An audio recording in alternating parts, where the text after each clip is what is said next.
Alright guys, welcome back to F1 News. Chaotic does not do the Australian Grand Prix justice here. So many talking points from start to finish. An absolutely outrageous race with 3 red flags during the Grand Prix. But Toto Wolff and others have been complaining about these red flags, suggesting that they were implemented unnecessarily and for the intention of entertainment as opposed to the integrity of the sport. Is this a more common phenomenon now? Should it be allowed? What do you guys think in the comments below? Hit the like button if you enjoy. Subscribe if you're new as always. So we've got to start from the beginning. I don't know what happened, but Michael Massey just big. His presence at the Australian Grand Prix seemed to make the race directors go absolutely wild today. I don't know if he was getting there making some of these calls as well, but man, it was ridiculous. So this was the start of the Grand Prix. Verstappen got a terrible start. Does seem like this year, for some reason, Mercedes, their tyre warm-up seems to be a bit better than the Red Bulls is. So Verstappen struggled off the line. Russell was absolutely flying off the line, and they got past Verstappen. Then Hamilton got past Verstappen into turn 3. Verstappen braked kind of early. Verstappen probably knew really that he can afford to give up a couple of positions, just play it safe. His car's quick enough anyway. Leclerc though in the background, man, feel bad for Leclerc. I believe Leclerc, after having I think he has 6 points in the first 3 races. That's the worst Ferrari driver start since 2010. And they didn't get any points today because of the Sainz thing we'll discuss. So it was kind of racing instant really between Leclerc and Stroll. It's just what happens when you're stuck in the midfield. Collisions like this on opening laps are more likely to occur, and because Ferrari can't qualify at the front of the grid anymore,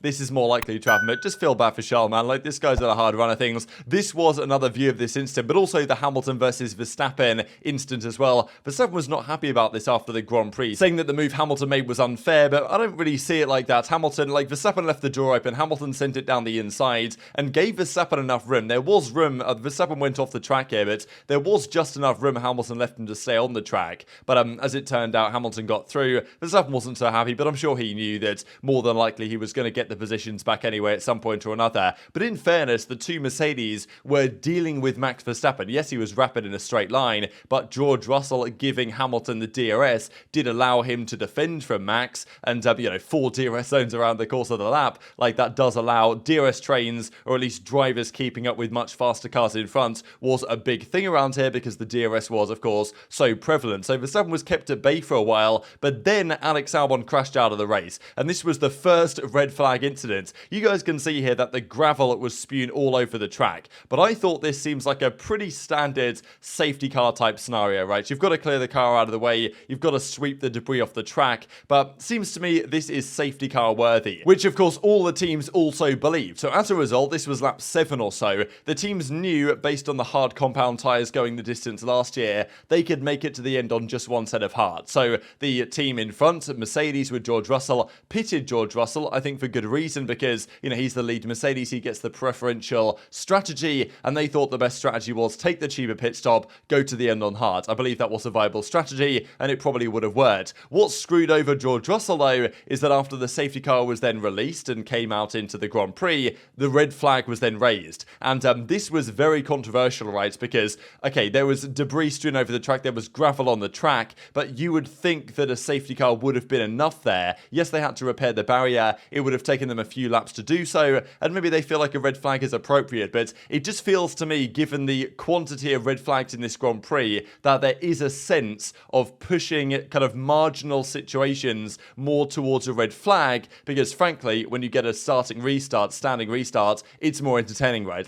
Red flags make things interesting for the fans, and we see this in other motorsports. IndyCar, like other motorsports, they do a lot of stuff like this, where the red flags and the decisions made are quite clearly with entertainment in mind. In Formula 1, it's meant to be with the sport in mind. The rules don't say you can call a red flag just because it's near the end of the race because it's going to be more entertaining. However, it seems like they might have done that today. So even the first incident was somewhat questionable, and Russell got screwed over, but it also kind of left Verstappen free to go because Hamilton was never going to be able to defend on his own. They needed the 2 Mercedes there to make it happen. With only one, Verstappen got through without too much difficulty and then just drove off into the sunset. Really, he was managing pace as well, but the advantage Verstappen had wasn't as great as we have seen in some recent races, so at least that was somewhat promising for how the season might go down the line. But then, as Russell was doing a great job making his way through the field, it looked like he was going to be able to at some point potentially challenge Alonso for the final podium position, his car exploded. Well, it didn't explode, but you know what I mean. His engine blew up, and this was a straight up engine power unit failure, which is a big surprise. You don't see this often for Mercedes. It will be of serious concern to them, and of course, even last year, Abu Dhabi, it was Hamilton that had a failure towards the end of the year. So Mercedes' reliability has generally been so good, but of course, there's always going to be a small percentage chance that Mercedes, even their engines that are reliable, will go wrong at some point, and that happened here to George Russell. So unfortunate day for him, everything went wrong very quickly after he had a phenomenal start to the Grand Prix. So questions and concerns with Mercedes on that front, but they'll be hoping it's just one of these things that happens. But it does mean, right, if this power unit is dead, that, same with Charles Leclerc last year, there's going to be penalties down the line, probably more so for Russell than there will be to Hamilton, based on taking in new components as a result. Now, Hamilton, during the Grand Prix, nothing really happens for the next several laps. There were a few overtakes, Perez was making a charge through the field, but there was a real nice chess game going on between Hamilton and Alonso. Alonso would drop back a little bit. They both knew they had to go to the end on that set of tyres, and it was going to be a bit suspect whether they'd be able to do that or not. So Hamilton had to really manage his tyres, as did Alonso, though. Alonso can't just stay 1.1 seconds back from Hamilton, or the dirty air through the corners is going to mean that his tyres are sliding around. I think that's what happened after Hamilton lost to Verstappen when he went off into the distance. Hamilton was like, all right, I'm just going to immediately drop back 2 seconds here to ensure that, not even try and keep in DRS, because I don't want to push these tyres too hard. So Hamilton and Alonso would occasionally close up on Hamilton, try and force a mistake. Hamilton would respond with a bit more pace and not really make any mistakes. Then Alonso would drop back a bit more. It was a fun little chess game that was going on there, and Hamilton apparently said over the radio, there's no way I'm losing to this guy. Despite the fact that maybe on pure pace, Alonso, if he'd have been in clear air, would have been the faster driver, but it was a good game between the two of them. Nothing happened until this point when Verstappen went wide at the final corner. Again, brake locking issues for the Red Bull, so their car isn't flawless, but this reminded me a little bit of when, Verstappen took a spin in Hungary last year and still won by 10 seconds. It didn't really matter. He was 11 seconds ahead, then he went down to 7 seconds ahead,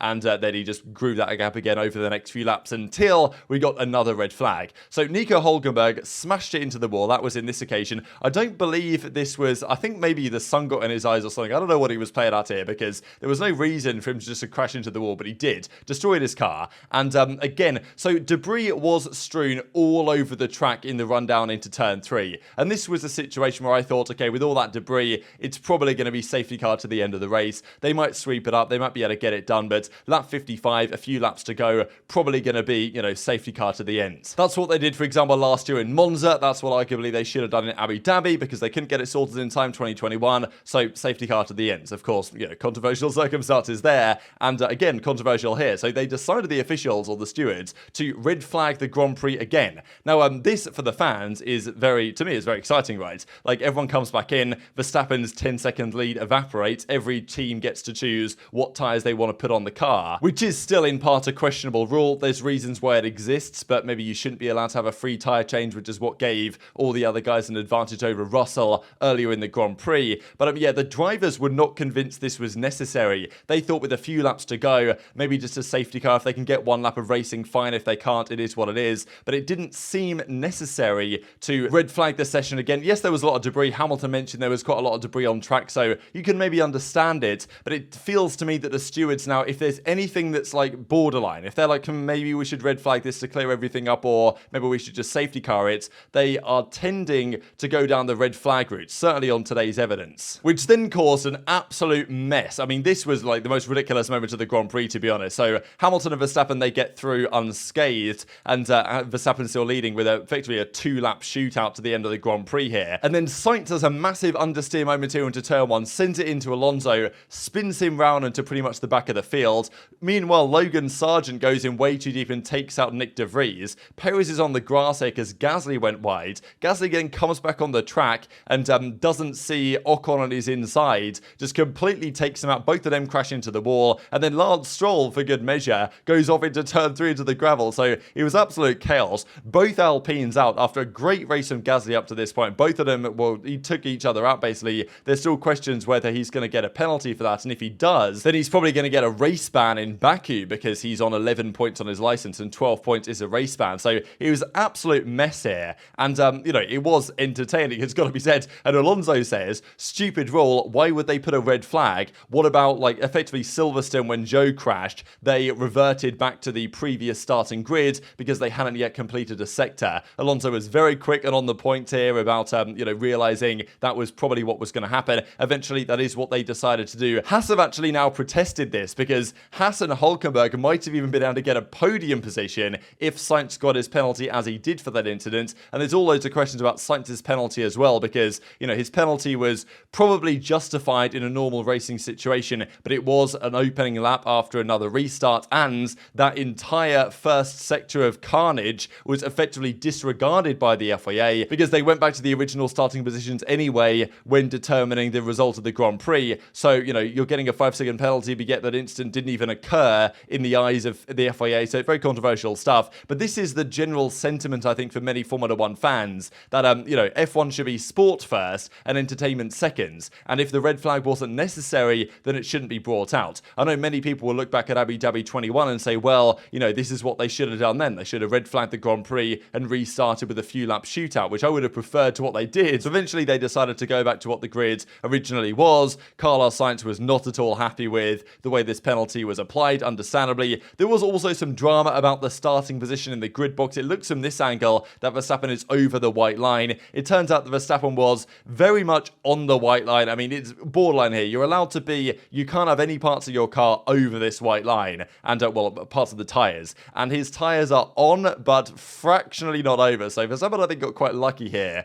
because either he judged it absolutely perfectly, or he got quite lucky, because if he had been slightly further forward here, then he would have had a penalty, and Hamilton would have won this Grand Prix. So that was a question for a time. Eventually, Toto Wolff said, we looked at it and we thought it's probably okay, so unlikely to be investigated. And these were the final standings. So it was Verstappen and Hamilton with a great podium for him. Alonso, Stroll, Perez got to P5, Norris with a P6, because, I mean, an absolute mess. Tsunoda got to P10. I thought he was going to get P11 again, but it didn't happen. Hulkenberg P7, but they are challenging this. Piastri, and then, I mean, there were so many cars that crashed out. Gasly, Ocon, De Vries, and Sainz was last after his 5-second penalty was applied. So absolute madness, right? But the teams were giving their thoughts on this. Toto Wolff's immediate thoughts in his interview were, we got P2 on merit. Good to see Lewis back up there. If there's a competitive car, Lewis is great. Red flags are good for entertainment. We didn't expect them to be used so often, but maybe that is the new way. And this is kind of what he's getting at here, right? Is that, wow, red flags are good for the entertainment of the fans, but we didn't expect them to use them like this, but maybe that's what they're going to do now, right? So arguably, you know, you look at the way this has turned out, and it does seem like they've, you know, the FIA has made these calls to rig the race for better entertainment. And I wouldn't be surprised if there's a, you know, little birdie in the ears of the steward saying, look, if it's borderline, hit the red flag, because it makes it more entertaining for the fans. Whether or not that's good for the sport is another question entirely. But it did feel like today that either these were a series of questionable calls,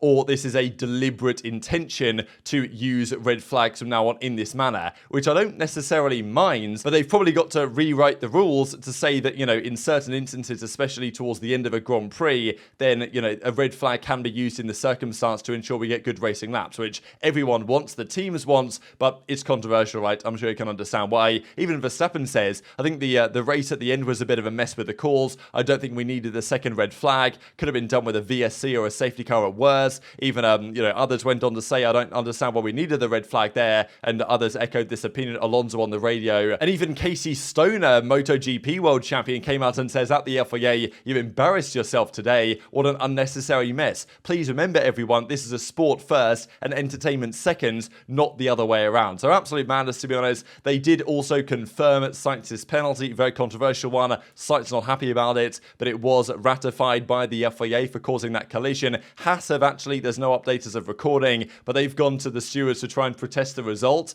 and have them use a different method to determine what the restart order should have been after that third red flag event. So they want effectively Hulkenberg to get his podium, which is probably not going to happen, but we will stay tuned. Hamilton also becomes the first F1 driver in history to, well, break his own record, I'm guessing here, to score a podium in 17, I mean, this is a remarkable stat, really. 17 consecutive seasons Hamilton was on a podium, and the actual podium itself was record-breaking for many reasons. The first time since 2012 that 3 world championships have appeared together on a podium, as we have here. I think the US Grand Prix in 2012, that was the case. Also, the most world championships to ever have appeared together on a podium, the most wins to ever have appeared together on a podium, the most podiums to ever have appeared together on a podium. So pretty insane stuff. And these are now the standings as it stands after the Australian Grand Prix. So we have about 3 weeks off before Baku, and around about 3 weeks to actually figure out what the hell went on today. Very much enjoyed your thoughts in the comments. Hit the like button if you enjoyed. Subscribe if you're new. Take care, and I'll see you next time.